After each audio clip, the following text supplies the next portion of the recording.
આકાશવાણી અમદાવાદ વડોદરા પ્રાદેશિક સમાચાર રીટા દવે વાંચે છે. સૌપ્રથમ મુખ્ય સમાચાર. રાજ્યભરમાં આજે વિશ્વ આદિવાસી દિવસની ઉજવણી. મુખ્યમંત્રીના હસ્તે રાજ્યમાં કુલ 1,000 કરોડથી વધુના લોકાર્પણ અને ખાતમુહૂર્ત કરાયા.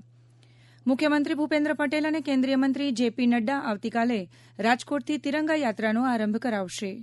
છેલ્લા એક અઠવાડિયામાં ગુજરાત પોલીસે 836 કરોડ રૂપિયાના માદક પદાર્થો જપ્ત કર્યા. સર્વોચ્ચ અદાલતે 11 ઓગસ્ટના રોજ યોજાનારી નીટ પીજી પરીક્ષામાં વિલંબ કરવાની અરજીને ફગાવી. અને ગુજરાતની જીવાદોરી સમાન સરદાર સરોવર નર્મદા ડેમની સપાટી 128 મીટરને પાર.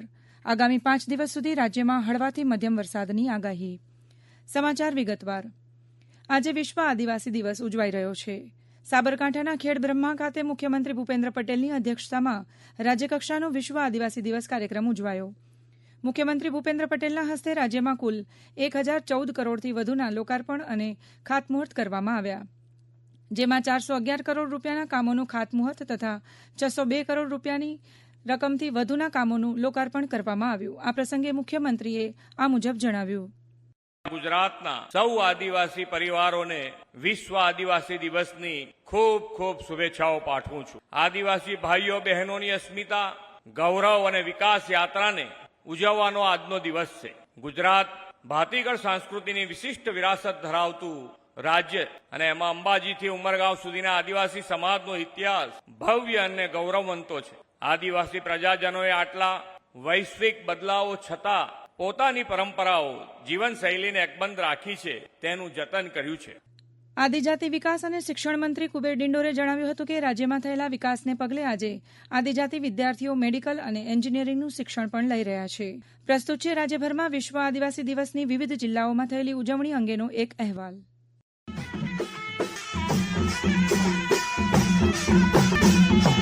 આજે રાજ્યના અનેક જિલ્લાઓમાં વિવિધ સાંસ્કૃતિક કાર્યક્રમો યોજીને વિશ્વ આદિવાસી દિવસની ઉજવણી કરવામાં આવી. રાજ્યમાં આદિવાસીઓની સૌથી વધુ વસ્તી ધરાવતા ડાંગ જિલ્લાના આહવા ખાતે રાજ્યના કૃષિ અને ગ્રામીણ વિકાસ મંત્રી રાઘવજી પટેલ ઉપસ્થિત રહ્યા હતા. ડાંગ જિલ્લા માટે કુલ 74 કરોડ 95 લાખ રૂપિયાના 8 વિકાસ કાર્યોના ખાતમુહૂર્ત અને 10 કરોડ 25 લાખ રૂપિયાના કામોનું લોકાર્પણ કરવામાં આવ્યું.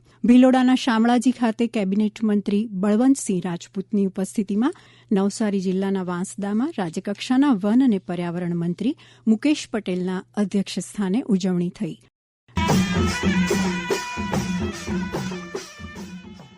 દેશભરમાં 15 ઓગસ્ટ સુધી હર ઘર તિરંગા અભિયાનનો પ્રારંભ થયો છે, ત્યારે રાજ્યમાં મુખ્યમંત્રીની ઉપસ્થિતિમાં 4 મુખ્ય શહેરો રાજકોટ, અમદાવાદ, સુરત અને વડોદરામાં ભવ્ય હર ઘર તિરંગા યાત્રાનું આયોજન કરવામાં આવેલું છે, જેમાં સૌપ્રથમ આ યાત્રાનો શુભારંભ રાજકોટથી કરવામાં આવશે. આવતીકાલે સવારે મુખ્યમંત્રી ભૂપેન્દ્ર પટેલ તેમજ કેન્દ્રીય મંત્રી જેપી નડ્ડા રાજકોટથી આ તિરંગા યાત્રાનો આરંભ કરાવશે. બહુમાળી ભવનથી જુબેલી ચોક સુધી યોજાનારા આ તિરંગા યાત્રામાં મોટી સંખ્યામાં રાજકોટવાસીઓ રાષ્ટ્રભાવના સાથે જોડાશે. આ તિરંગા યાત્રાનો શુભારંભ બહુમાળી ભવનથી થશે, જ્યાં કણબી રાસ, મણિયારો રાસ, બેડા નૃત્ય, ડોકા રાસ, મંજીરા રાસ, ડાંગી નૃત્ય જેવા ભાતીગળ સાંસ્કૃતિક કાર્યક્રમો યોજાશે. કેન્દ્રીય મંત્રી સી.આર. પાટીલ, ગૃહ રાજ્યમંત્રી હર્ષ સંઘવી, સાંસદશ્રીઓ, ધારાસભ્યો સહિત અન્ય મહાનુભાવો આ યાત્રામાં સહભાગી થશે. કેન્દ્ર શાસિત પ્રદેશ દમણમાં હર ઘર તિરંગા અભિયાનને દાદરાનગર હવેલી અને દીવ દમણના પ્રશાસક પ્રફુલ્લ પટેલ દ્વારા શરૂ કરવામાં આવ્યો. નિફ્ટ અને એન્જિનિયરિંગ કોલેજના વિદ્યાર્થીઓ દ્વારા સાંસ્કૃતિક કાર્યક્રમ રજૂ કરવામાં આવ્યો, તેમજ શાળાના પ્રિન્સિપાલ અને માજી સેનાના અધિકારીઓને તિરંગા આપવામાં આવ્યા. આવતીકાલે કચ્છના કોટેશ્વર, માંડવી બીચ, માતાના મઢ તથા ધોળાવીરા ખાતે અને 11 ઓગસ્ટના ભુજ જ્યુબેલી ગ્રાઉન્ડ ખાતેથી ઓલ્ફ્રેડ હાઈસ્કૂલ સુધી તિરંગા યાત્રા યોજાશે, જેમાં પોલીસ જવાનો, શાળાના બાળકો, પરંપરાગત લોકનૃત્યના કલાકારો, રમતવીરો તથા મોટી સંખ્યામાં નાગરિકો જોડાશે. 12 ઓગસ્ટના તમામ તાલુકા મથક પર મુખ્ય કાર્યક્રમો અને દરેક ગ્રામ પંચાયત દીઠ કાર્યક્રમો તથા તિરંગા યાત્રા યોજાશે. 13મી તારીખે સરહદી વિસ્તાર ધરાવતા કચ્છના 59 ગામોમાં તિરંગા યાત્રાનું આયોજન કરવામાં આવ્યું છે. વડોદરા જિલ્લાના વિવિધ ગામોમાં બાળકો ઉપરાંત ગામના યુવાનો અને વૃદ્ધો દ્વારા તિરંગા યાત્રાનું તબક્કાવાર આયોજન કરવામાં આવ્યું છે. જિલ્લા પંચાયત દ્વારા થયેલા આયોજન પ્રમાણે ગામમાં તિરંગા યાત્રાઓ યોજવામાં આવી રહી છે.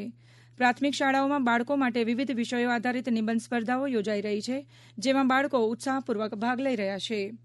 ગોધરા જિલ્લામાં તાલુકા કક્ષાની તિરંગા યાત્રા 12મી ઓગસ્ટના, જ્યારે જિલ્લા કક્ષાની તિરંગા યાત્રા 13મી ઓગસ્ટના રોજ યોજવામાં આવશે. આ તિરંગા યાત્રામાં જોડાવા માટે પંચમહાલ જિલ્લા વહીવટીતંત્ર દ્વારા જાહેર જનતા, સામાજિક સંસ્થાઓ તેમજ શાળા કોલેજના વિદ્યાર્થીઓને જોડાવવા અનુરોધ કરવામાં આવ્યો છે. આ સમાચાર આપ આકાશવાણીના અમદાવાદ વડોદરા કેન્દ્ર પરથી સાંભળી રહ્યા છો, જે આપ અમારી YouTube channel AIR news Gujarat પર પણ સાંભળી શકશો. વધુ સમાચાર માટે આપ અમારા ટ્વિટર હેન્ડલ AIR_news_ABAD ને ફોલો કરી શકો છો. રાજ્યમાંથી ડ્રગ્સના દૂષણને ઉગતું ડામી દેવા રાજ્ય સરકારે ડ્રગ્સ સામે અભિયાન નહીં પરંતુ જંગ છેડી છે. ગૃહ રાજ્યમંત્રી હર્ષ સંઘવીએ આ વિશે વધુ માહિતી આપતા જણાવ્યું કે જિલ્લામાં છેલ્લા એક અઠવાડિયામાં ગુજરાત પોલીસે 836 કરોડ રૂપિયાથી વધુના કિંમતનો ચરસ, ગાંજો અને ટ્રામાડોલ લિક્વિડ ટેબ્લેટ સહિતના ડ્રગ્સનો મુદ્દામાલ જપ્ત કરીને 14 આરોપીઓ સામે નાર્કોટિક્સના ગુના દાખલ કર્યા છે. તેમણે ઉમેર્યું કે અન્ય દેશોમાંથી દરિયાઈ માર્ગે ઘુસાડવામાં આવતા ડ્રગ્સને પકડવામાં ગુજરાત પોલીસ સતત સતર્ક છે. આ અભિયાનમાં જોડાયેલા પોલીસ અધિકારીઓ, કર્મચારીઓ અને ખબરીઓનો જુસ્સો વધારવા નાર્કોટિક્સ રિવોર્ડ પોલીસ પણ રાજ્યમાં અમલ મૂકવામાં આવી છે. યુવાનોને આ ચુંગાલથી દૂર રાખવા લડાઈમાં સંતો, મહંતો, નેતાઓ અને અભિનેતાઓ સહિત તમામ જાગૃત નાગરિકોને એક પરિવાર બનીને સહયોગ આપવા શ્રી સંઘવીએ અપીલ કરી છે. સર્વોચ્ચ અદાલતે આજે 11 ઓગસ્ટના રોજ યોજાનારી 2024 નીટ PG પરીક્ષામાં વિલંબ કરવાની અરજીને ફગાવી દીધી છે. અદાલતે કહ્યું કે 2 લાખ વિદ્યાર્થીઓના ભવિષ્યને જોખમમાં મૂકવું એ અન્યાય હશે. એ અરજીને ફગાવી દેવામાં આવી, જેમાં દલીલ કરવામાં આવી હતી કે પરીક્ષા કેટલાક શહેરોમાં ઉમેદવારો માટે અસુવિધાજનક છે. મુખ્ય ન્યાયાધીશ DY ચંદ્રચૂડે, ન્યાયાધીશ JB પારડીવાલા અને મનોજ મિશ્રા સાથે જણાવ્યું કે સિદ્ધાંતની બાબતમાં કોર્ટે પરીક્ષાને ફરીથી શેડ્યુલ કરશે નહીં અને આટલા બધા ઉમેદવારોની કારકિર્દીને જોખમમાં મૂકી શકાશે નહીં. અરજીમાં એવી દલીલ કરવામાં આવી કે ઘણા ઉમેદવારોને એવા શહેરો સોંપવામાં આવ્યા હતા જ્યાં પહોંચવામાં ખૂબ જ અસુવિધા હતી. વિશ્વ સિંહ દિવસ નિમિત્તે આવતીકાલે મુખ્યમંત્રી ભૂપેન્દ્ર પટેલની અધ્યક્ષતામાં તેમજ વન પર્યાવરણ મંત્રી મુળુભાઈ બેરાની ઉપસ્થિતિમાં સિંહ સદન સાસણગીર ખાતે વિશ્વ સિંહ દિવસની ઉજવણી કરવામાં આવશે. સિંહ પ્રત્યે નાગરિકોમાં વધુને વધુ જાગૃતિ આવે, તેનું યોગ્ય સંવર્ધન અને સંરક્ષણ થાય તેવા હેતુથી ગુજરાત સહિત વિશ્વભરમાં વિશ્વ સિંહ દિવસની ઉજવણી કરવામાં આવે છે. સમગ્ર દેશમાં એકમાત્ર ગુજરાતમાં આવેલા એશિયાટિક સિંહોની વસ્તી વર્ષ 1990માં 284 હતી, જે વધીને 674 સુધી પહોંચી છે. એશિયાટિક લાયન લેન્ડસ્કેપના 11 જિલ્લાઓ જૂનાગઢ, અમરેલી, ગીર સોમનાથ, પોરબંદર, ભાવનગર, બોટાદ, મોરબી, સુરેન્દ્રનગર, રાજકોટ, દેવભૂમિ દ્વારકા અને જામનગરની શાળાઓ અને ગામોમાં આ ઉજવણી કરવામાં આવશે. વન વિભાગ દ્વારા #વર્લ્ડ લાયન ડે 2024 દ્વારા વિશ્વના સિંહ પ્રેમીઓ, NGO, પ્રકૃતિ પ્રેમીઓ અને ગ્રામજનોને તેમના સંદેશ, ફોટોગ્રાફ અને ટૂંકા વિડીયો સોશિયલ મીડિયા પર શેર કરીને આ ઉજવણીમાં સહભાગી થવા અનુરોધ કરવામાં આવ્યો છે.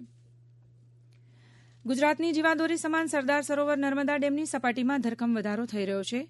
નર્મદા ડેમ સિઝનમાં પ્રથમ વખત 128 મીટરને પાર થયો છે, જે મહત્તમ સપાટીથી માત્ર 10 મીટર જ દૂર છે. મધ્યપ્રદેશના ઉપરવાસમાંથી 3,54,000 ક્યુસેક પાણીની આવક થતાં હાલ નર્મદા ડેમની સપાટી ખતરાના નિશાન પર પહોંચી છે. ડેમ હાલ 70% જેટલો ભરાયો છે. આ ડેમની સપાટીને ખતરાના નિશાનથી ઘટાડવા આશરે 28,664 ક્યુસેક પાણીને નર્મદા નદીમાં છોડવામાં આવી રહ્યું છે. આજે સવારે 6 વાગ્યાથી સાંજના 6 વાગ્યા સુધીમાં રાજ્યના 79 તાલુકામાં હળવાથી મધ્યમ વરસાદ નોંધાયો. સૌથી વધુ 1.5 ઇંચ વરસાદ ધોળકા તાલુકામાં પડ્યો, જ્યારે વડગામ, મહેમદાબાદ, ખેડા અને બનાસકાંઠાના કાંકરેજ તાલુકામાં આશરે 1 ઇંચ જેટલો વરસાદ પડ્યો. દરમિયાન મુખ્યમંત્રી ભૂપેન્દ્ર પટેલે આજે પોરબંદર જિલ્લામાં ભારે વરસાદ બાદ રાહત બચાવ કામગીરીની કલેક્ટર કચેરી ખાતે ઉચ્ચ અધિકારીઓ અને પદાધિકારીઓ સાથે સમીક્ષા બેઠક કરી. અંતમાં જોઈએ થોડાક ટૂંકાણમાં સમાચાર. ગાંધીનગરમાં આવેલા ભારતીય જનતા પાર્ટીના પ્રદેશ કાર્યાલય શ્રી કમલમ ખાતેથી મહિલા મોરચા દ્વારા લગભગ 25,000 જેટલી રાખડીઓ દિલ્હી મોકલવામાં આવશે. ગુજરાત પ્રદેશ કોંગ્રેસ દ્વારા આજે મોરબી ગુજરાત ન્યાય યાત્રાનો પ્રારંભ કરવામાં આવ્યો. મોરબી ખાતે ધ્વજવંદન કરીને ગુજરાત ન્યાય યાત્રાની શરૂઆત કરવામાં આવી. ત્યારબાદ ક્રાંતિ સભાનું પણ આયોજન કરવામાં આવ્યું. પંચમહાલ જિલ્લાના જાંબુઘોડા તાલુકાના નારુકોટ ખાતે 14 ઓગસ્ટના રોજ વિધાનસભાના ઉપાધ્યક્ષ જેઠા ભરવાડની અધ્યક્ષતામાં 75મા જિલ્લા કક્ષાના વન મહોત્સવની ઉજવણી કરાશે. અને રાજકોટ જિલ્લાના સણોસરા ગામ ખાતે રાજકોટ જિલ્લાની ઐતિહાસિક વિરાસત દરબારગઢના પુનઃનિર્માણનું ખાતમુહૂર્ત કરવામાં આવ્યું. અંતમાં મુખ્ય સમાચાર ફરી એકવાર. રાજ્યભરમાં આજે વિશ્વ આદિવાસી દિવસની ઉજવણી. મુખ્યમંત્રીના હસ્તે રાજ્યમાં કુલ 1,000 કરોડથી વધુના લોકાર્પણ અને ખાતમુહૂર્ત કરાયા. મુખ્યમંત્રી ભૂપેન્દ્ર પટેલ અને કેન્દ્રીય મંત્રી JP નડ્ડા આવતીકાલે રાજકોટથી તિરંગા યાત્રાનો આરંભ કરાવશે. છેલ્લા એક અઠવાડિયામાં ગુજરાત પોલીસે 836 કરોડ રૂપિયાના માદક પદાર્થો જપ્ત કર્યા. સર્વોચ્ચ અદાલતે 11 ઓગસ્ટના રોજ યોજાનારી નીટ PG પરીક્ષામાં વિલંબ કરવાની અરજીને ફગાવી. અને ગુજરાતની જીવાદોરી સમાન સરદાર સરોવર નર્મદા ડેમની સપાટી 128 મીટરને પાર. આ સાથે જ આકાશવાણીના અમદાવાદ વડોદરા કેન્દ્ર પરથી પ્રાદેશિક સમાચાર પૂરા થયા.